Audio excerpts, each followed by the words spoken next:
ธรรมะนะมันบ่ได้อยู่ในหนังสือมันบ่ได้อยู่ในคัมภีร์ใบลานพระไตรปิฎกเด้อันนั้นเป็นแบบเรียนแบบฝึกหัดเหมือนกันกับเฮาเรียนทางโลกนั่นแหละเฮาไปเรียนป .1 ป .2 3 4 5ก็กอไก่ผสมสระอักษรนั่นนี่เฮาไปเรียนวิชาบวกเลขเฮาไปเรียนวิชาเกษตรเฮาไปเรียนแต่ละแขนงแต่ละวิชาเวลาออกมาแล้วจริงๆแล้วก็มันก็บ่อยู่ในตำราแบบเรียนดอกแต่ว่าก็อาศัยรูปแบบนั่นแหละมันจะอยู่น้ำคู่บ่ได้อยู่น้ำตำราแบบเรียนแม้นทั้งโลกก็ดีปริญญา1 2 3จนถึงด็อกเตอร์ดอกหมาบอกมื้อนี้นั่นแหละที่ประกอบไปแล้วก็หังเรียนสูงเท่าใดถ้าใจบ่มีคุณธรรมแล้วยิ่งทำบาปทำกรรมได้มากที่สุดแล้วก็หาค่าตัวเองบ่ได้พร้อมผู้อื่นก็บ่ให้ค่าพร้อมเหมือนกันแหละแต่ว่าธรรมะก็คือชีวิตจริงเลยบ่จำเป็นต้องเรียนหนังสือก็ได้ชีวิตจริงหนังสือเขียนว่าเมตตากรุณามุทิตาอุเบกขาบ่แม่นไปทองมาเว้ากันแต่ความจริงคือการลงมือจริงเจ็บจริงประสบการณ์จริงสัมผัสกับบุคคลจริงๆสัตว์จริงๆเมตตาต้องออกจากใจเจ้าของด้วยความเป็นด้วยตัวมันเองของเจ้าของเองบ่แม่นเอาหนังสือมาคมกันบ่แม่นเอาตำราบ่แม่นเอาบุตรการศึกษามาคมกันนั่นแหละมันคือประสบการณ์ชีวิตจริงๆเจ็บจริงปวดจริงหอนจริงหนาวจริงเราจะเห็นตามความเป็นจริงภิกษุนักบวชพระวินัยเป็นเครื่องรักษานักบวช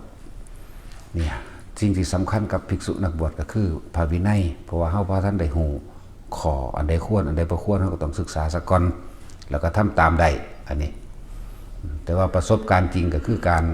ออกไปอยู่ป่าจริงๆเพิ่นว่าเกิดเป็นทุกข์แก่เป็นทุกข์เจ็บเป็นทุกข์พัดพรากจากสิ่งที่รักเป็นทุกข์สิ่งใดไม่ได้ดังใจสิ่งนั้นเป็นทุกข์ความตายเป็นทุกข์นี่คือชีวิตจริงบัดเฮาเบิ่งเกิดเป็นทุกข์แบบใดมันหิวมันร้อนมันหนาวมันเจ็บมันปวดมันป่วยปวดหัวปวดแขวเหยียบน้ำถูกสัตว์กัดหมากัดแมลงป้องกัดมดแดงกัดนี่คือธรรมะนี่คือของจริงนี่คือชีวิตจริงเจ็บจริงปวดจริงมีต่างหากนั่นแหละจังหวะนี้ธรรมะบ่ได้อยู่ในคัมภีร์บ่อยู่ในตำราอีหยังดอกแต่ก็ต้องอาศัยตำราไปก่อนพอเฮาเป็นคนบ่รู้ก็เลยต้องอาศัยครูคือพระศาสดาสัมมาสัมพุทธะนี่คือครูของเฮาเพราะเป็นแบบอย่างแต่ว่าเรื่องจริงของมันคือเรื่องชีวิตเฮาประสบเองก็บ่ต่างที่เพิ่นเขียนไว้นั่นแหละแต่ว่าเมตตามันก็ต้องคนเฮามันก็ฮักเจ้าของแพงเจ้าของห่วงเจ้าของรักษาเจ้าของยิ่งกว่าผู้อื่นอยู่แล้วรักใดที่จะเสมอด้วยรักตนไม่มีแต่เฮาหักตัวเองจริงๆแล้วล่ะเฮากับไม่ทำร้ายผู้ใดผู้หนึ่งให้เสียชีวิตและทรัพย์สินมีเมตตาต้องเมตตาตนเข้าถึงตนเข้าถึงใจของตนกรุณาเห็นคนนั้นคนนี้เดือดร้อนเสียหายลำบากหลายๆอย่างแม้กระทั่งการถูกรังแกและเอาเปรียบนะเฮาพ่อซอยใดซอยนี่ทั้งหากคือเอาประสบการณ์ตัวเองลงซอยคำว่าเสียสละมันบ่แม่นคำเบามันบ่แม่นแค่คำเบาให้ก็เบาได้นอนอยู่เฮือนผมก็เบาได้เสียสละนอนอยู่กับผัวกับเมียก็เสียสละจังนั้นเสียสละจังสี่ปฏิบัติธรรมต้องอย่างนั้นอย่างนี้ปฏิบัติมาแห่มึงบ่แนวนั้นภาษาอ่านหนังสือมาบอกนอนอยู่เฮือนพุ่นนั่นแหละของจริงมันต้องลงพื้นที่จริงเมตตาออกจากใจตนเมื่อถึงตนใดก็ถึงเมตตาเมื่อถึงใดเมตตาแล้วก็กรุณาคือการเข้าไปช่วยเหลือบุคคลที่ถูกรังแกเอาเปรียบลำบากเจ็บไข้ได้ป่วยบ่มีอยู่บ่มีกินก็ว่าไปซอยเหลือมีอันใดซอยนี่นั่นแหละเอิ้นว่าทานนั่นแหละเอิ้นการให้บ่แม่นเว้าซื่อๆทานศีลภาวนาเมตตากรุณามุทิตาอุเบกขา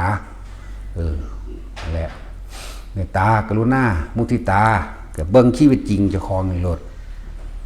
เห็นเวลาเห็นเขาได้ดีได้นั่นได้ดีมากนี่อิจฉาเขาบ่ถ้าร่วมยินดีมีความยินดีกับสิ่งที่มันถูกต้องโดยธรรมได้มาโดยคุณธรรม มูทนานำเขาสาธุยินดีรวมกัน แสดงความยินดีนำกันบ่แม่นอิจฉาบ่แม่นเอาคำบอกมาเปรียบเปรยบ่แม่นเอาหนังสือมาเปรียบเปรยอุเบกขาเนี่ยควรว่างจิตเป็นกลางแบบใดสิ่งนี้ควรสิ่งนี้ไม่ควรได้อุเบกขาบ่แม่นเฉยแบบปล่อยปละละเลยบ่แม่นแบบกูบ่สนใจมันเป็นเรื่องของกูเด้แม้นกระทั่งเมตตากรุณามุทิตามุนี่ต้องมีอุเบกขาเป็นที่รองรับอันนี้ควรยินดีอันนี้ควรสนับสนุนอันนี้บ่ควรยินดีบ่ควรสนับสนุนนี่เด้การว่างจิตเป็นกลางจริงๆนะเขาไปขายยาบ้าร่ำรวยเขาไปโกงมาร่ำรวยบ่ได้แม่นว่าสิให้ไปยินดีรวมด้วยกับเขาเด้อันนี้บ่ควรเนี่ยหรือคนติดยาบ้าติดการพนันมาขอเงินมายืมเงินหรือมาขอความช่วยเหลือนี่ว่าบ่มีอยู่บ่มีกินบ่มีนั่นนี่ก็มันเฮ็ดชิบหายตัวมันเองแล้วเฮาก็เบิ่งตัวผสมควรสิซอยมันเฮาก็บ่ซอยมันตัวบ่แม่นตาบีตาบันเมตตาแบบโง่ๆเข้าใจบ่ล่ะเมตตาแบบสิกลับมาทำลายตนเองอย่าเฮ็ดซอยคนกินยาบ้า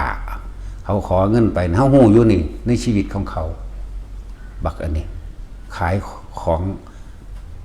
ที่ทรัพย์สมบัติมูลมรดกนั่นนี่หาเงินมาได้ก็หาซื้อแต่ยาบ้าเล่นการพนันเนี่ยเฮาก็เบิ่งเอาตัวบ่เป็นตาซอยเฮาก็บ่ซอยปฏิเสธให้มันเป็นตัวนั่นแหละคำว่าอุเบกขาต้องเป็นที่รองรับมันก็เป็นปัญญาคักๆมันก็เป็นความรอบรู้ในกองสังขารไม่ใช่เพียงแค่รอบรู้ต้องรู้ให้รอบด้วยรู้รอบนะกระจกมี6ด้านบ่แม่นรู้ด้าน1 2ด้านกระจกหยังตาหูจมูกลิ้นกายใจนี่แหละกระจก6ด้านก็ดีรู้ให้มันรอบทั้ง6ด้านแล้วก็ให้มันรอบรู้ในสิ่งทั้งหลายทั้งปวงเอื่นว่าปัญญารอบรู้ในกองสังขารตามความเป็นจริงและต้องประกอบด้วยศีลธรรมและคุณธรรมตัวมาเป็นเครื่องตัดสินตัวเองนั่นแหละจังว่าธรรมะมันบ่ได้อยู่ในคัมภีร์ใบลานของจริงในชีวิตจริงเจ็บจริงหอนจริงเห็นเขาลำบากเห็นเขากำลังแบกของอีลุงตุงนั่งหรือน้ำท่วมบ่แม่นนอนเบิ่งจอโทรทัศน์ทีวีอยู่หั่นแล้วไปเว้าความนั้นความนี้ช่วยอย่างนั้นช่วยอย่างนี้หน่วยงานนั้นหน่วยงานนี้บ่สมควรแบบนั้นอันนั้นทำไม่ถูกตัวเองบ่เคยลงมือไปในประสบเหตุการณ์จริงมันสิไปหูจักฮ้อนจักหนาวหูจักเมื่อยบ่ซอยคนนะบ่ฮู้เพราะว่ามันบ่มีประสบการณ์แต่คำเว้าธรรมะนี่ของจริงอยู่ในตัวเฮาเองอยู่ในกายอยู่ในวาจาเฮาเองซึ่งร่วมแล้วอยู่ที่ใจอยู่ที่ความรู้สึกของเฮาเองนั่นแหละจังว่าพวกเฮาผ่านมาในโลกทั้งเบิดนี่เฮาก็ฮู้จักแล้วล่ะโลกนี่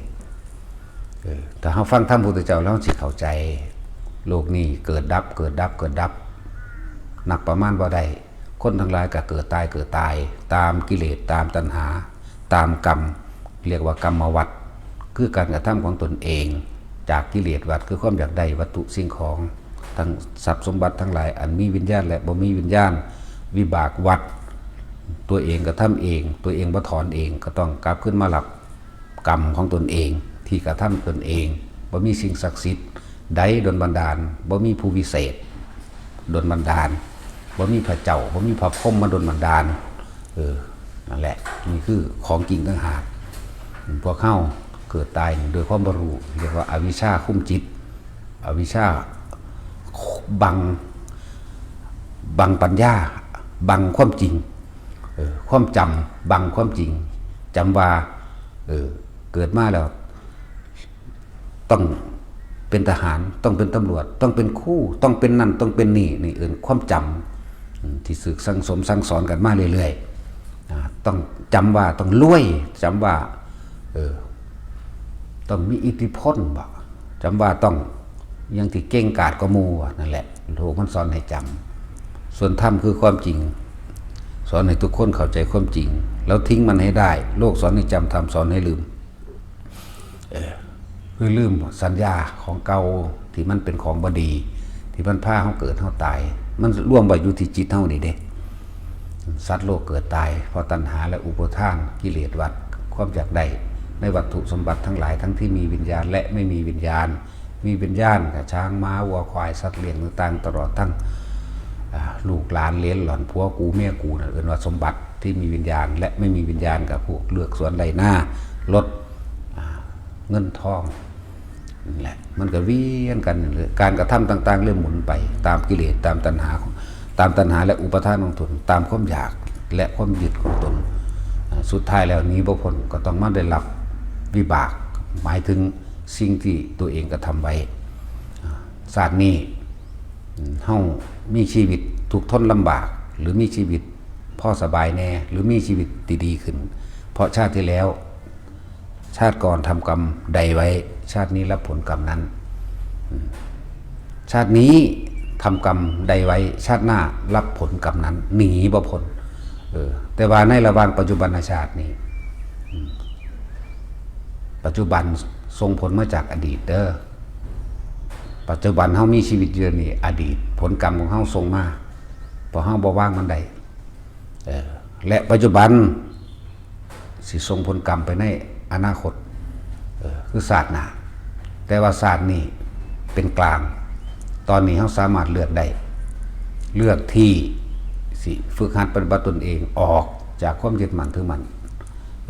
คำว่าอวิชชาบ่มีผู้ใดบอกได้พระพุทธเจ้าเท่านั้นบอกได้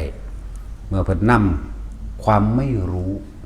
ทำให้สัตว์ทั้งหลายเวียนว่ายตายเกิดเมื่อเพิ่นนำวิชาคือความรู้เหตุปัจจัยทั้งหลายให้สัตว์เวียนว่ายตายเกิดและเหตุปัจจัยทั้งหลายให้สัตว์ไม่ต้องเวียนว่ายกลับมาเกิดอีกเพิ่นบอกเพิ่นสอนเอาทุกทางแล้วอยู่ที่เฮาจะเลือกเดินเด้ทางเดินนั้นมีอยู่สองทางอยู่แล้วทางนี้เกิดทางนี้ไม่เกิดอยู่ที่เฮาเลือกบัดนี้แต่ว่าบ่ได้เป็นความผิดของทางโตเฮาเองบ่เลือกโตเฮาเองบ่เดินเองแล้วก็ครูผู้สอนนั้นมีอยู่ครูผู้สอนเพิ่นก็สอนได้แต่เพียงว่าเป็นผู้บอกทางครูนั้นมีอยู่แต่ว่าเฮาไม่ทำตามครูก็บ่ได้เป็นความผิดของครูเด้เจ้าของเองล้วน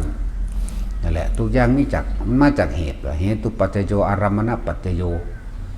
ทุกสิ่งทุกอย่างที่บ่มีเหตุเกิดบ่มีจักอย่างแต่ทุกสิ่งทุกอย่างถ้าดับเหตุได้ก็บ่มีหยังจักอย่างนั่นแหละโลกนี้เป็นเอกนาโถเลือกได้โลกนี้หนึ่งเดียวเลือกได้ทั้งทางบุญและทางบาปเนี่ยไว้ทุกคนเลือกเอาอย่าไปโทษไผธรรมะจริงๆอยู่ที่ประสบการณ์ชีวิตจริงของเฮาหิวห้อนหนาวจริงๆนะตายจริงๆนี่แหละจึงเว้ามาอยู่เรื่อยตลอดเด้คนเฮามึงสิยังกระดอเด้เกิดมาภาษาหากินซ้ำตายเว้าเรื่องไกลๆมาก่อนอาจจะคิดบ่ถึงโลกนี้เกิดโลกนี้ก็ตายโลกเกิดโลกดับนี่มาประมาณบ่ได้แล้วโลกนี้เกิดพร้อมกับสัตว์โลกก็เกิดก็ตายนับประมาณบ่ได้แล้วก็เจ้าของเองนี่แหละเกิดตายนับประมาณบ่ได้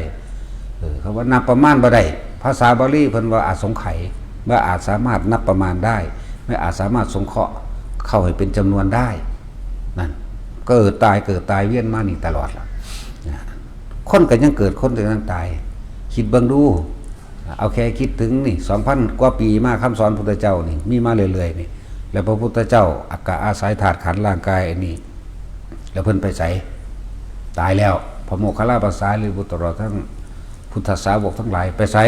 ตายหมดแล้วพวกเฮาก็สิรอคิวตายเหมือนกันนั่นแหละเนี่ยไหลเข้ามาสู่ปัจจุบันก็อาศัยหมู่ภิกษุสงฆ์นั่นแหละเป็นผู้